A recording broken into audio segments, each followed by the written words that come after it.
This is Jews 29. I am not perfect and I am human and I make mistakes. This is my sincere attempt to summarize the 29th Jews of the Quran in a calm and gentle story format that is easy to listen to and easy to understand. I ask for patience and grace. The story continues with a strong but compassionate call to wakefulness. At this stage of the journey, the message is very close to the end, and the reminders become shorter, clearer, and more direct. The heart is spoken to plainly, without long explanation, as if time is precious and attention must be focused. The story opens by reminding humanity that the events promised are real and near. The day of return is not distant or uncertain. It will come suddenly, and when it does, excuses will vanish. People will remember what they ignored, and regret will feel heavy. This reminder is not spoken to crush hope, but to awaken it while choice is still possible. God speaks about the sky being torn open, the earth being shaken, and the mountains crumbling. These images remind the heart that what seems solid and permanent now will not remain. The world people rely on will change completely. Only truth and deeds will endure. The story speaks about the human soul and its accountability. Each soul will see clearly what is sent ahead. No injustice will occur, nothing good will be lost, nothing harmful will be ignored. This perfect justice is not cold or harsh. It is precise and fair. The narrative then turns toward people who lived with denial. They dismissed reminders, mocked warnings, and felt secure in their comfort. When truth becomes visible, they will wish they could return even for a moment to correct themselves, but return will no longer be possible. This regret is described not to terrify, but to prevent it while time remains.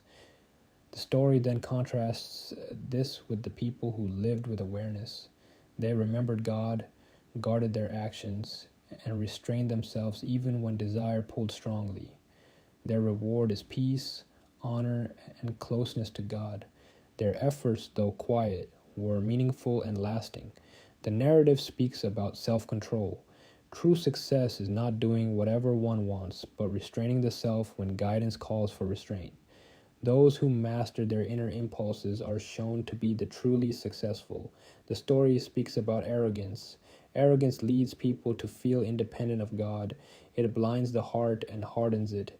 God reminds people that they were created from weakness and will return in weakness.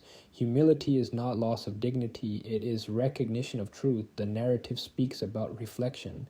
People are asked to look at how they were created, how life begins from something small, and how growth happens in stages. These reminders invite humility and gratitude. The story speaks about warning and mercy together. Warnings are not signs of anger alone. They are acts of care. God warns because he wants people to be saved from regret, not because he enjoys punishment. The narrative then turns towards sincerity. Deeds done without sincerity carry no weight. Deeds done quietly with honesty and awareness of God are heavy with meaning. Even a small act done sincerely can outweigh large acts done for show. The story speaks about prayer and remembrance again. Remembrance keeps the heart alive. Prayer reconnects the soul with purpose. Those who pray with presence are protected from becoming careless or arrogant. The narrative speaks about denial once more. Some people hear reminders but choose distraction. God explains that distraction does not remove accountability. It only delays awareness. The story turns again to time. Time is slipping away. Every breath is a step closer to return. This is not meant to create panic, but urgency with calmness. Awareness should lead to correction, not despair. The narrative speaks about hope. Even now, mercy is near. Even now, repentance is accepted. God reassures that he forgives sincerely and completely. What matters is honesty and effort. The story speaks about balance. Fear alone leads to despair. Hope alone leads to carelessness. Faith stands between the two, alert but calm, serious but hopeful. The just reminds people that guidance has been delivered clearly. Responsibility now lies with the listener. No one will be wrong. No one will be burdened beyond capacity. The story closes with certainty and calm. The end will come. Truth will stand. Mercy is open now. In this way, Juz 29 shapes a heart that is awake, disciplined, and sincere. It teaches urgency without panic, warning without cruelty, and hope without neglect. It reminds the listener that life is short, accountability is real, and mercy is available right now.